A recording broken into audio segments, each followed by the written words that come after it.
কেনে আছে বংকুৱাল বান বিধ্বস্ত ৰাইজৰ মনৰ খবৰ ল'বলৈ ৰিপৰ্টাৰ লাইভৰ তৰফৰ পৰা মহুৰামুখৰ এক প্ৰতিবেদন। কেনে আছে বংকুৱাল তাৰে উমান ল'বলৈ আজি উপস্থিত বংকুৱালত।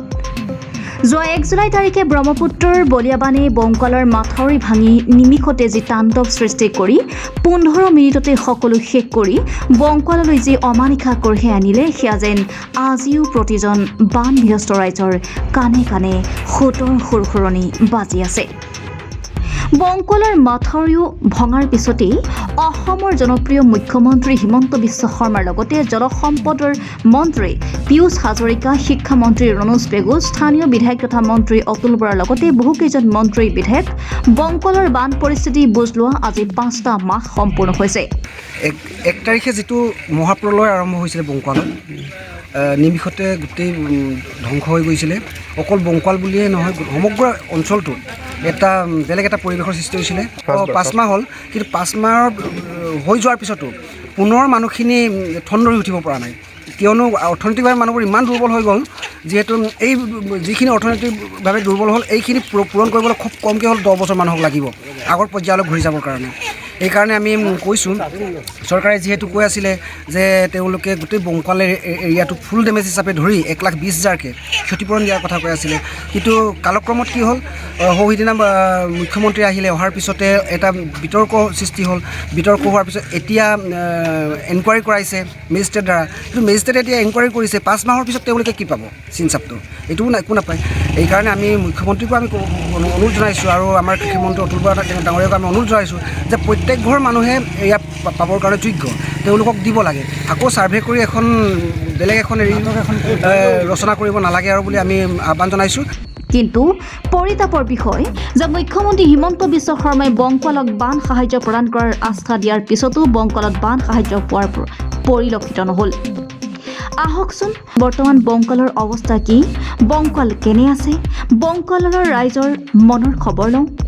5 মাহে বংকুৱালৰ যিমানখিনি দুৰ্ভিক্ষ হৈছিল, বংকুৱালত নিমিষতে যিমানবোৰ বস্তু হেৰাই গৈছিল, হয়তো আজি মেজিষ্ট্ৰেট এনকুৱাৰী কৰে যদিও তেওঁলোকে দোষী নাপাবগৈ।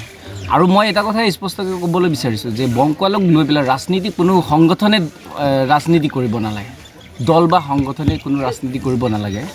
বংকুৱালক স্পেচিয়েলভাৱে আজি জেনেৰেলি বানপানী হয়, অসমত ক'ত বানপানী নহয়, চবতে হয়। যেতিয়া আমাৰ মাথাউৰিটো ভাগিছিল 1 জুলাইত, তেতিয়াৰ পৰা সেই সময়ছোৱাত 1 ঘণ্টাৰ ভিতৰত যিমানবোৰ গৌমৌ উটি গ'ল, যিমানবোৰ কাঁহী বাতি গ'ল, যিমানবোৰ ঘৰ দুৱাৰ ভাগিল, সেই সময়ছোৱাততো কোনো নিমিষতেই মানে হেৰাই গৈছে মানে।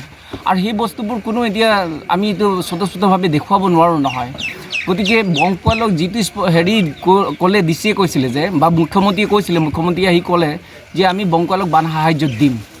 আমিতো এতিয়া কিমান 92ৰ পৰা আমি আহি 5 বাৰকৈ ঘৰ বনাইছোঁ, আমি বান সাহায্য ক'তো পোৱা নাছিলোঁ। এইবাৰ এইখন চৰকাৰে বান সাহায্য দিয়াৰ ঘোষণা কৰাৰ লগত আমাৰ বংকুৱালবাসী ৰাইজে অকণমান মানে সকাহ এটা পাইছিলে। নিশ্চয় আমি এবাৰ অকণ ভালকৈ ঘৰবোৰ বনাব পাৰিম। সেইবোৰ লৈ পেলাই বংকুৱালক লৈ বিভিন্ন দল সংগঠনে ৰাজনীতি কৰিব নালাগে। বংকুৱালক লৈ মই সেইটো কথাটো আহ্বান জনাইছোঁ চবকে, অসমবাসী ৰাইজক আপোনালোকৰ চেনেলৰ যোগেদি।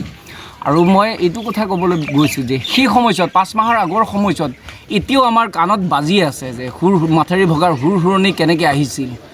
আৰু সেইটো গম পালে তেওঁলোকে অনুভৱ কৰিব পাৰিব। য'ত নেকি মুখ্যমন্ত্ৰী আহিছে, বান নিয়ন্ত্ৰণ মন্ত্ৰী আহিছে, অখিল গগৈ আহিছে, তাৰপিছত অতুল বৰা ডাঙৰীয়াটো ইয়াতে যথেষ্টখিনি ঘূৰিয়ে ফুৰিছে, তাৰপিছত কামাখ্যা প্ৰসাদ তাছা আহিছে, তাৰপিছত আৰু এজন আমাৰ CPMৰ এজন আহি পেলাই তেখেতে মনোৰঞ্জন তালুকদাৰ তেখেতো আহিছিল। তেখেতে এখন নাও দি থৈ গৈছিল যে জানটো পাৰ হ'বৰ কাৰণে মাথাউৰিটো।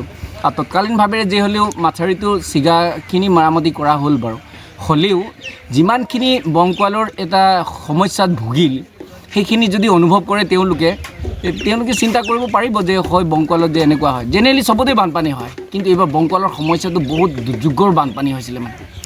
মহুৰামুখৰ পৰা হেমন্ত লৈঙৰ ৰিপৰ্টাৰ লাইভ অসম। এইখিনিত কওঁ, এতিয়া মেজিষ্ট্ৰেট চাই আমাৰ 4টা ৱাৰ্ডৰ যিখিনি বংকুৱাল এৰিয়াটো এতিয়া ছাৰ্ভে কৰিবলৈ আহিব বুলি কোৱা শুনিছোঁ, এতিয়ালৈকে অহা নাই।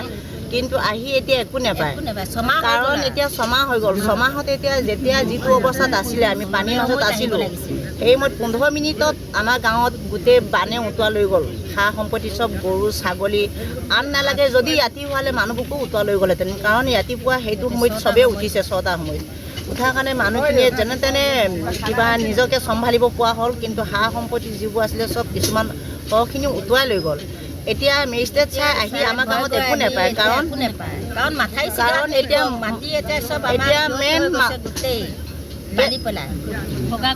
এতিয়া মেইন এতিয়া আমাৰ একে নিচেই কাষতে ঘৰ আৰু মঠাইটো লাগি আছে এতিয়া তেনে অঞ্চলত এতিয়া সেইদিনাখন যিটো মিনিষ্টাৰ চাই কৈ গ'ল আমাৰ হেৰি 1,20,000 টকা দিম বুলি এতিয়া সেইখিনিতে জানিবা অকস্মাতে ঘটনা এটা হৈ গ'ল যে যিখিনি মানুহৰ নাম নোলালে সেইখিনি মানুহৰ এতিয়া তাত হাংগামা কৰিলে হ'লেও সেইখিনি হাংগামা কৰিলেও একো নাই বাৰু যিটো হৈ গ'ল কিন্তু যিখিনি মানুহ এতিয়া পাবলগীয়া বঞ্চিত হৈ আছে আৰু যিখিনি মানুহৰ লিষ্ট গ'ল নোপোৱাখিনিকো দিয়ক চাই আৰু পোৱাখিনিকো যিখিনি নাম আছে সেইখিনিকো দিয়ক ৰিপৰ্টাৰ লাইভ